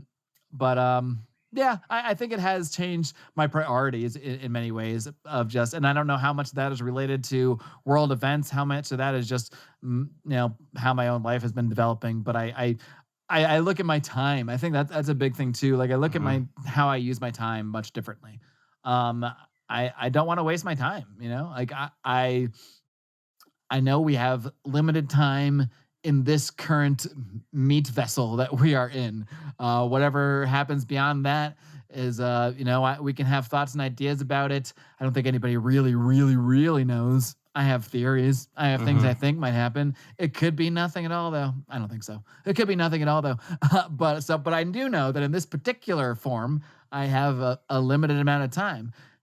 I want to think that amount of time could be another. I'm 41 years old right now. I like to think that could be. Am I 41 yet? What month is it? No, I'm still 40. Whatever. I'll be 41 later this year. I like to think I got another 40, 50, 60 years in this body. But the truth is, I could walk out of here after this interview and get kicked in the face by a horse. And I say that because I'm in a town where people actually ride horses around. In Mexico. If I was in LA, I might have just said hit by a car. We never know when our time's coming. So that would up the value of this episode times a million. I don't even want to joke about that. I feel bad even saying this. Right before you got kicked in the face by a horse. Yeah, that's the best way to be killed by a horse. You have my permission. I've seen worse. If this does happen, I want you to air it. I don't want you to feel bad. I don't want you to edit it out. I want it all out there. I want you to capitalize on it if it actually occurs. Now, I'm sure I'm going to be fine today. But you get the point. The point is we really never know when the time in this current vessel that we're in is up. So we should make them. And I am preaching to myself as much as I am to everybody else here because for sure. There are days when in this past couple of weeks, there's been days when I said, why did I spend my day stressing about this thing? Or I was getting away from the big picture here. And I try to be more conscious of that now. and I try to look at what's important in life, and and not focus so much on. And again, I feel like I'm just like having a therapy session with myself here, because I'm the person I'm preaching to is me more than anyone else. Like, I more than anyone else get stressed over little things, and have days where I don't want to deal with anything because I feel overwhelmed. But I don't want to waste time like that. And I want to encourage other people to try to think about life differently too, and try not to get wrapped up in the little things. And I'm speaking to myself as much as I am to everybody else. Yeah, no, this is good, and I've got to respect your time, and to bring it back to. I'm good. I'm good for whatever. So. Oh well, shit. Then maybe I can ask you for more. You don't need to. I like it. Shit, I wish I had another beer. I still got half this 40 here. So see, I only did a 16 ounce, I believe, is what that one was. By the way, this was I believe this was like 30 pesos for a large Victoria, which is about $1.50. So wow, some perspective. That's why you're down there. Where might you be, let's say, in 1 year from now, living wise? If you work for the NFL Network, please quit listening now. Yeah, if you work at NFL Network, please quit listening. That's one possibility. I will say that is one possibility, because I actually really do like my job. Like, as much as I've explored a lot of ideas of doing other things in life, none of it has been because I don't like what I do. Okay. For a living. Like, I really like what I do. Yeah. Everything has been circumstantial in terms of the place I live. Yes. And the things I want to do in my life.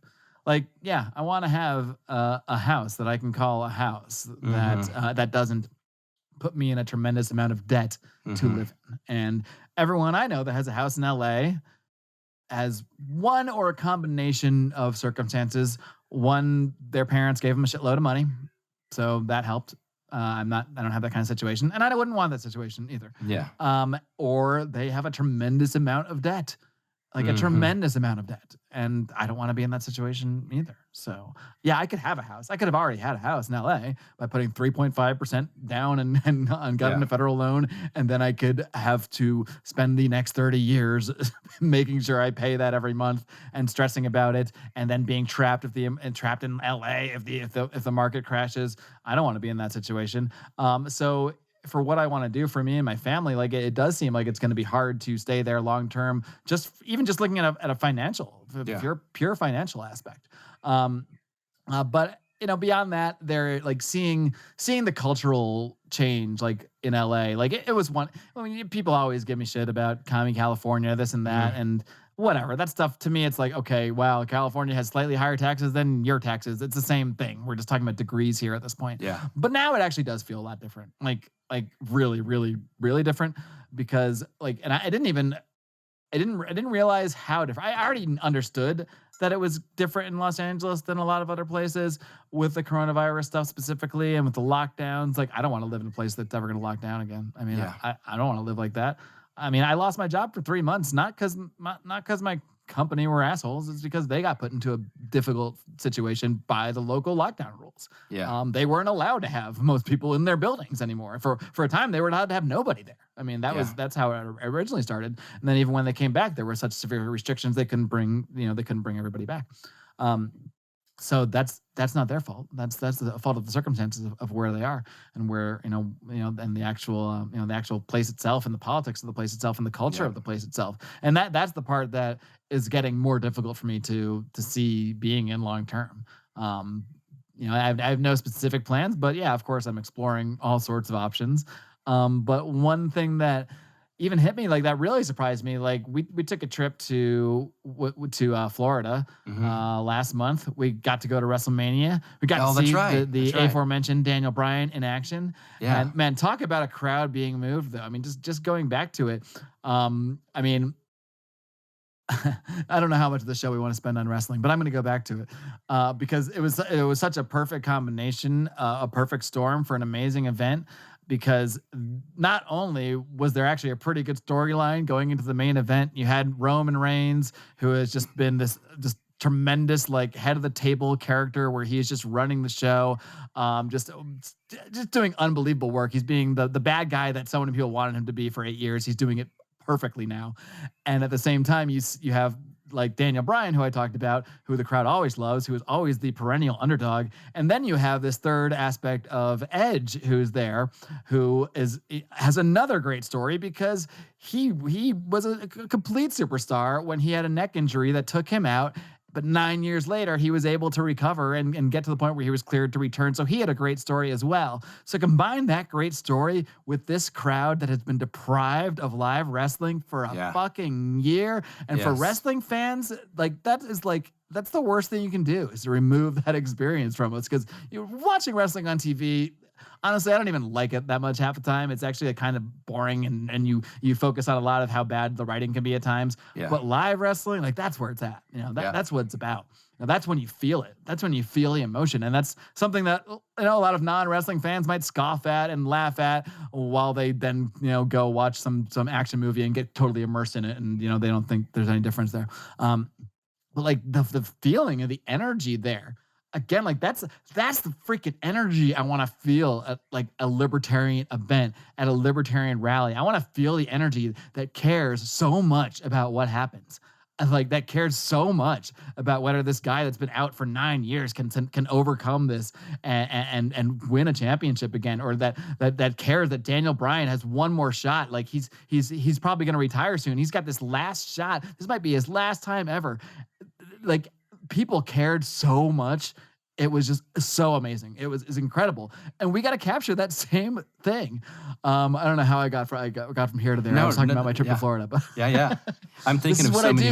This is what I do when you unleash me, Buck. There's so many other ties I can make, and we're part of the libertarian world and the wrestling fan world, so I can make fun of both of them. Yes. If we can get that many socially awkward people worked up as WWE can, there's a crossover. Let's face it. Yeah, absolutely. And speaking of people that could possibly do that, we'd be remiss if we didn't talk about what I think is going to be probably the biggest debated topic in our circles over the next year or two.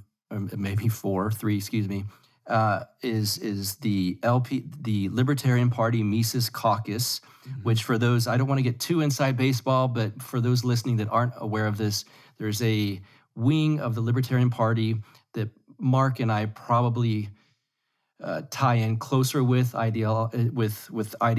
It's a more, they're trying to make the Libertarian Party libertarian again, as a lot of them say. And if that's the route to go for the future of liberty, and use the Libertarian Party as a vehicle, and then possibly have Dave Smith, podcaster extraordinaire, lead that movement, or there's other routes, as we know. My friend Tho Bishop is interested in other ways of advancing liberty ideas in the political realm. What are your thoughts on all of that? And I think the day this episode drops, you might be dropping an episode has to do with exactly this. Not only has to do with, is the exact same thing, because I'm hosting a debate.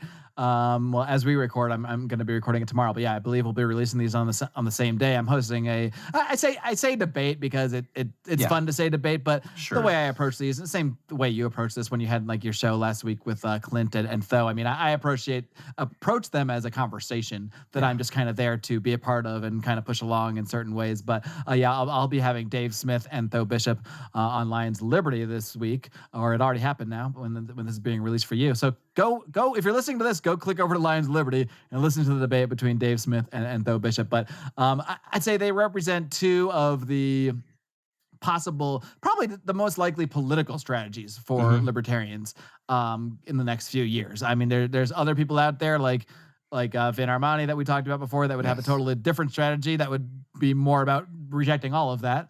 Or someone like Sal Mayweather might have a totally different, purely agorist type strategy that is still a strategy in and of itself.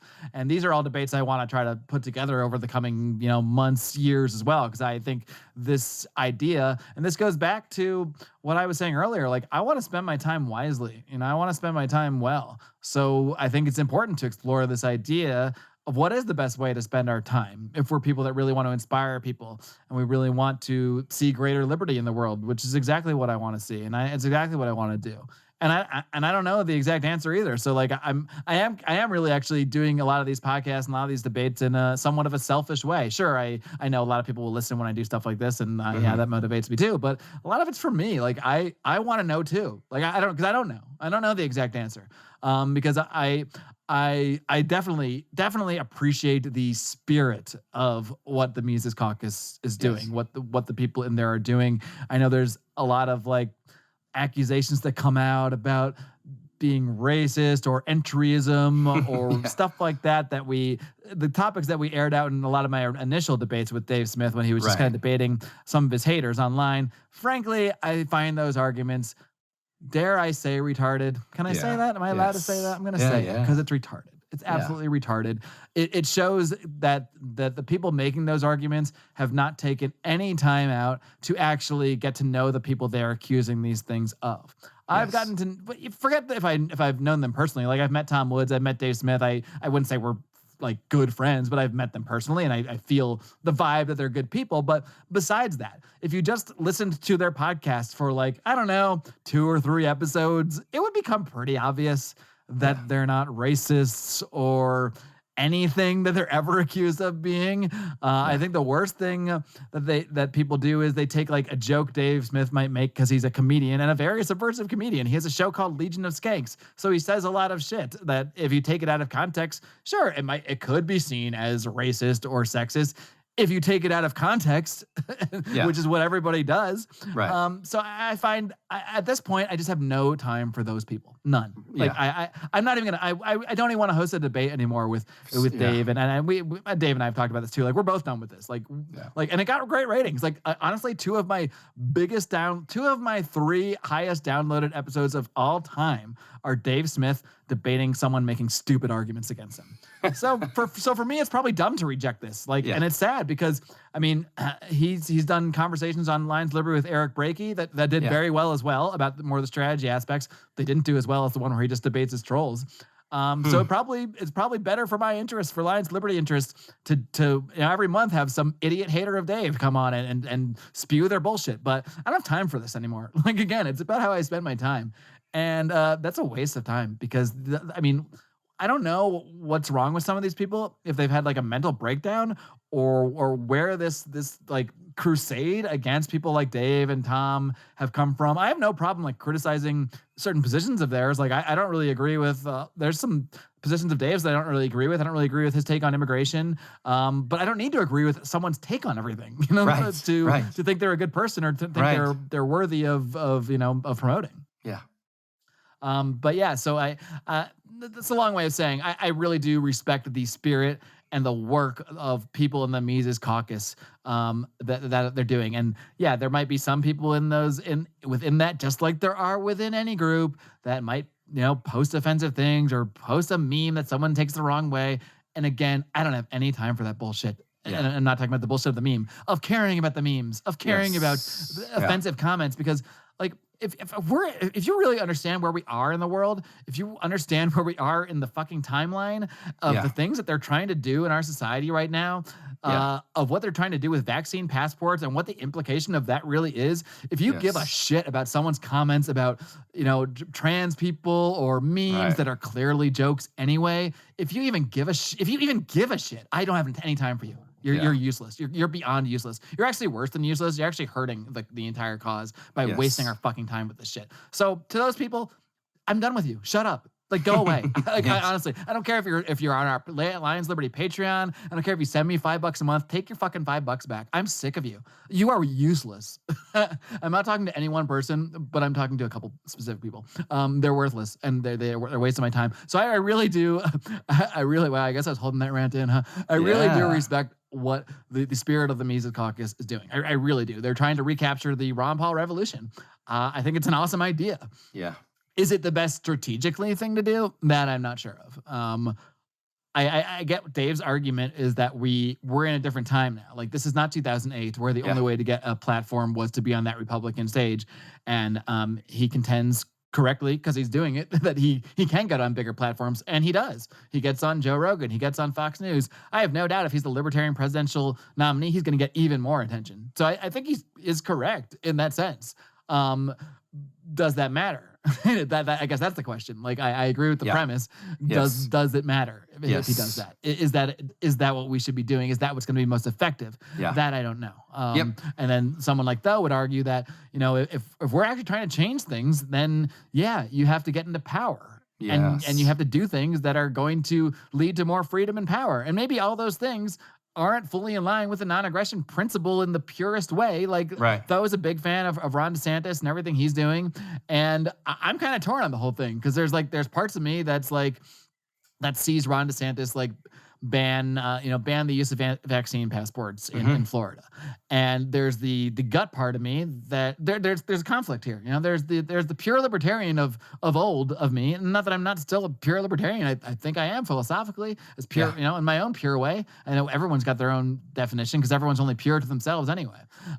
So there's that part of me that says like, well, no, technically speaking, you should not interfere with a private business's attempts to do anything, because it's their property rights and this and that. And then there's the other part of me that's like, fuck yeah, ban those fucking things. Yes, me too. What I mean? Yes. And part of that's an emotional thing for me, but you know, these are emotional plays. Like, we need to work on people's emotion. And who's going to inspire more people? It might be Ron DeSantis giving a fucking finger to the establishment by actual things he's doing, and that might inspire people. Dave Smith might inspire people by getting on Joe Rogan and spitting the hot libertarian fire. I don't know the answer. This is like literally why I wanted to host this debate specifically between those two. So I'm excited this is a little preview. I'm excited to host that debate. So if you're listening to this, as soon as you're done, go over to Lions Liberty and listen to Dave and Tho debate that very topic. But I mean, there's even people like beyond that would say like Vin would say and has said like, all of that's a waste of time. Like, you shouldn't be doing any of that shit. Yeah. You should just be breaking away from the system and moving to Saipan or moving to wherever you think is a safe haven for you and your family and doing that too. And as far as myself, going back to my own plans, like, I guess I'm in the same state where I'm exploring all my options too. Like, I'm exploring all my political options, like through this podcast, through the conversations we have. And I'm also exploring all my life options as well. So just getting back to before I went on the whole rant about WrestleMania, it wasn't even Florida where I opened my eyes more to how different things can be in different places. Because before we went to Florida, we went to like New York for like 2 days. New York sucks now, by the way. Like, that city is dead. Even now, it's 10 p.m. the city is dead. It's so sad. Like New York most used to be my favorite city to just go spend a night or two in and just take off. Like, go party, go stay out to 4 a.m. Meet so many different kinds of people, interact with so many different cultures. Oh man, that city sucks now. It's dead. I mean, the cultural things are still there, but it's dead. It's just dead, and it's so sad to see. So, not moving to New York. But it was when we went to Connecticut to visit my parents, and we just went to go meet a good friend of mine that I've known for like 20 years. And he's like, hey, you want to meet out? We can go to this bar. And it was like Easter Sunday. So he's like, you know, there's this one bar I found open. I'm like, okay. And in California, like, they had only just like a week or two before started to allow some indoor dining. Bars, still no bars. You can't be a bar. You can be a restaurant that has to serve food. That's the only way you can be open. So, you know, I was used to, I thought it was going to be like in LA where you walk in, you have to go to the host first with your mask on, and the host will walk you over to your table. Then you can take the mask off, and then we can pretend the coronavirus isn't affected as long as you're sitting and eating. And then you put it back on when you go to the bathroom, and you do this whole charade, and everyone knows it's bullshit, but we do it anyway because I don't know. So I was expecting a similar situation when I went to this bar in Connecticut. Instead, we walk in. I had my mask on when I walked in because I thought I had to, you know. I walk in, and it's just like it was like I time traveled into 2019. It was just a bar. Now, the only one thing, there was plexiglass at the bar, and there was like the bartender had a mask. But on the other side, it was 2019. No masks. Not only no masks, because that's one thing. That's like an aesthetic thing to me. But the way people were interacting with each other was just like friendly. They were being freaking humans. It was amazing. Like I have friends in Los Angeles who will still not shake my hand because they're afraid. They'll do the stupid elbow thing or the the fake hug where you don't touch. And I'm like, I'm over that, man. Either hug me or get the fuck out. Like, don't even pretend. Like, I'm over this. Like, so, and I mean, in Connecticut, like, I was hugging random people. Like, we were meeting people. Were actually funny. We were talking about going to WrestleMania, and some guy was like, "It's like, you say you're going to WrestleMania?" We're like, "Yeah." He's like, "Oh shit, man!" And so we're talking to that guy. His friends are coming over. We're hugging. We're taking photos. Like, we're having a blast. And I'm like, "Oh my god, this is what I remember now. This is what it used to be like to be a human being. This is amazing." And this is in Connecticut. This is in liberal Connecticut. Like this is only in a place where this isn't a place I didn't expect it at all. Like I was kind of expecting more of that in Florida. But to see that in Connecticut, that was really like woke me up to saying, okay, maybe it's not just every liberal state that's going to be like this. It's maybe more specific than that. Like, but you go back to LA and it just feels, even as they open up a little bit.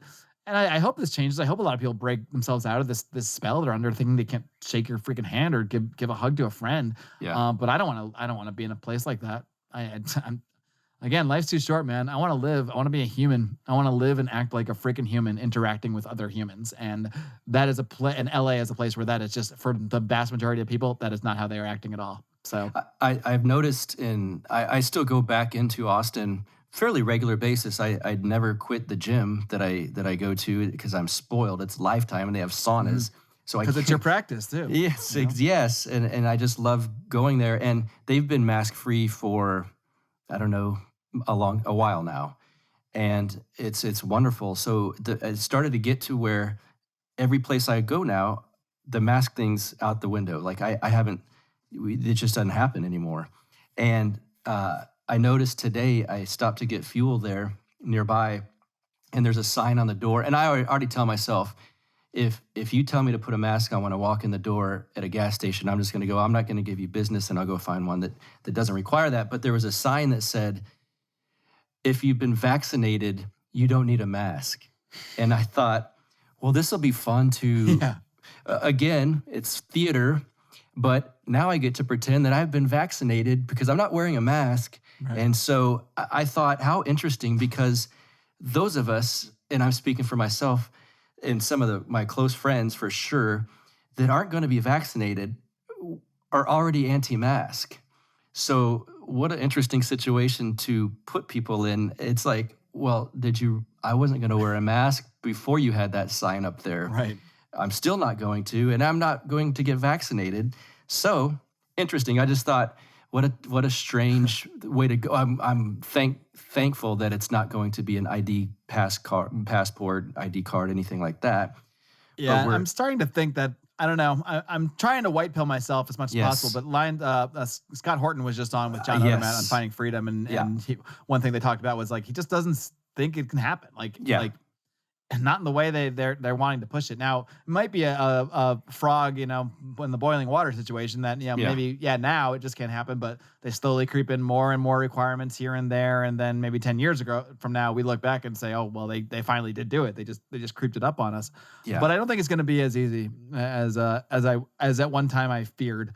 I don't either, and I think it would take more public support, like lockdowns.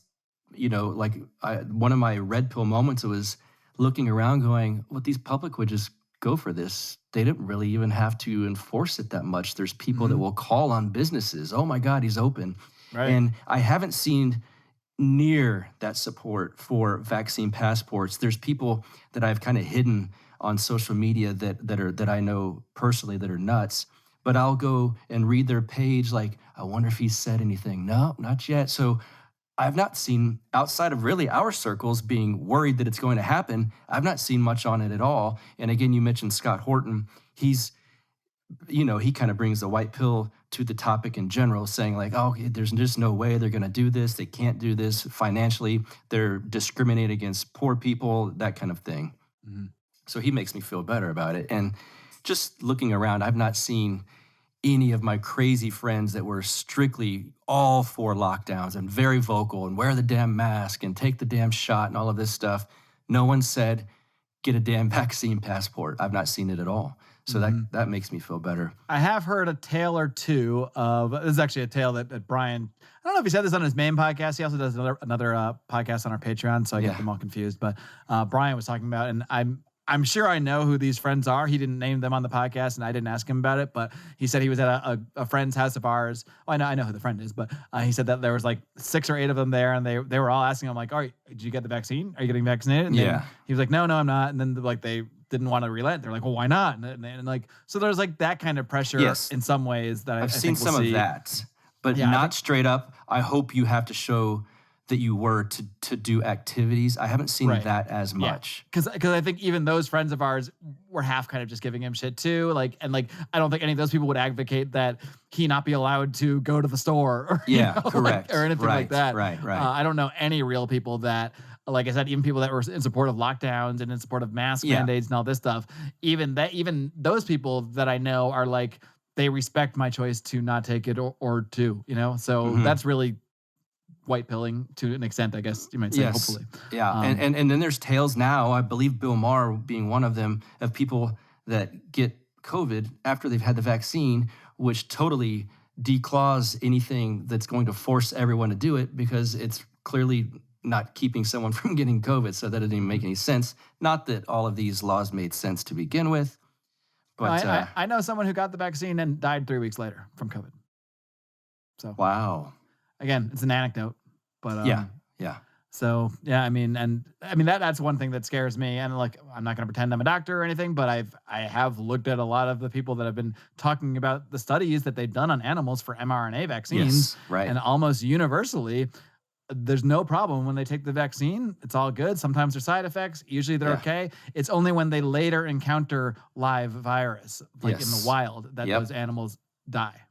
Yes, and there was a guy on Pete's show recently, and Del Bigtree, Yes, what an episode that was. Man, that I'm trying to get him on my show as well. That dude is based. Yes, he is. Absolutely, no doubt about it.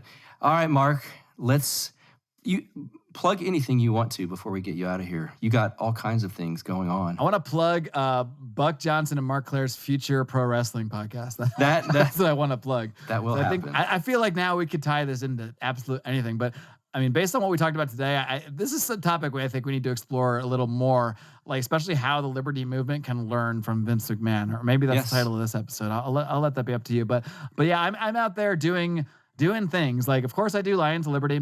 Every single Monday, I host the flagship show. We are sort of a Liberty variety show. So we have Brian every Wednesday. I'm laughing before I even mentioned this last episode, but I know you listen to it too. But I mean...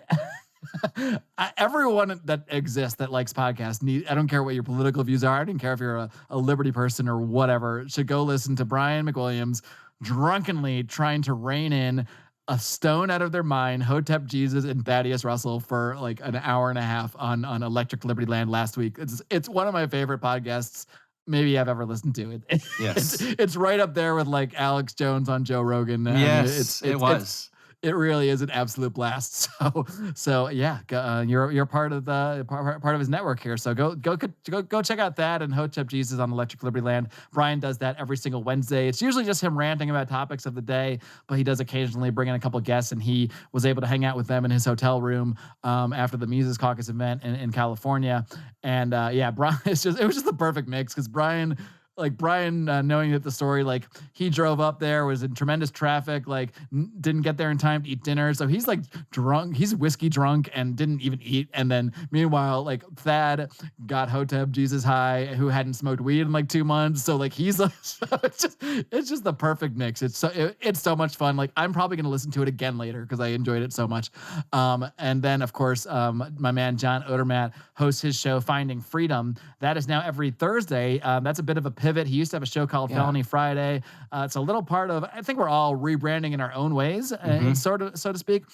His is a full-on rebrand with a new name because he found the Felony Friday, it was a little bit limiting of a title for his show because as much as we're trying to break that stigma, the word felony, just from a branding perspective, it's a negative term. It's a term like that death.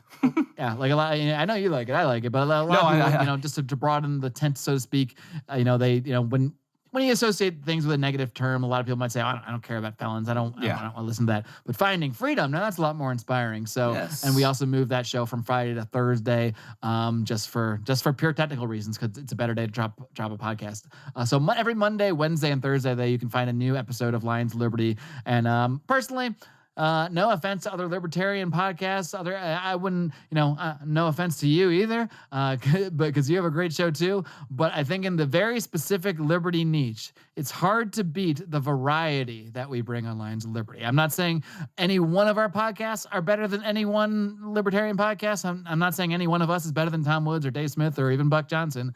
But I think together, our powers united. We are like the Liberty fucking Voltron here. And I think when we come together, it's hard to beat the package. So check out Lions of Liberty. And then I've been trying to expand myself out of just talking about politics. And in that vein, it's actually been almost a year since I started the Second Print Comics podcast with my friend Remzo Martinez. That actually was born out of the pandemic. It was born out of having a lot of extra free time, me wanting to channel it into something, and me being, much like I'm a wrestling nerd, I'm also a lifelong comic book nerd, and I really wanted to spend some time reading more comics, but I told myself, well, I can't justify just spending hours and hours every week reading comics. I have so much I want to do in life, unless I make one of those things I want to do in life a podcast about those comics. So that is where the Second Print Comics podcast sprung from, and it took Remzo all of 2 seconds to say yes when I asked him if he wanted to be my co-host. So every week, every Wednesday, you can find that as well. You have defied all reality. You're a libertarian who loves wrestling and comic books. And you have a beautiful wife. How that just doesn't usually go together. Well, when you put it that way, I seem like the perfect human being. My God, my life. Okay, my life's okay. You're right. All those things are true. Yes, and how do they follow you on Twitter? Twitter, I am at Marc D. Clair. That's Mark with a C, the letter D, Clair, at Marc D. Clair. You can also follow, of course, at Lions of Liberty, at Second Print Pod for the podcasts. But Excellent. I'm out there. I'm easy to find. Yes, I will link to all of those in the show notes page for this. Marc Clair, down in Mexico. Thanks for joining us. Thanks a lot, Buck. It's been a blast. Yes, sir.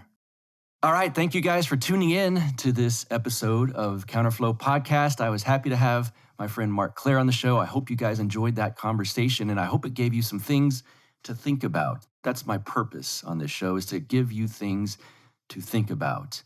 And until next time, well, of course, I got to say, the website. The website is going strong, counterflowpodcast.com. We should have new shirts available any day now. It might just be by the time this episode drops, they could be up there and available. I will put them up there ASAP, Counterflow Podcast t-shirts.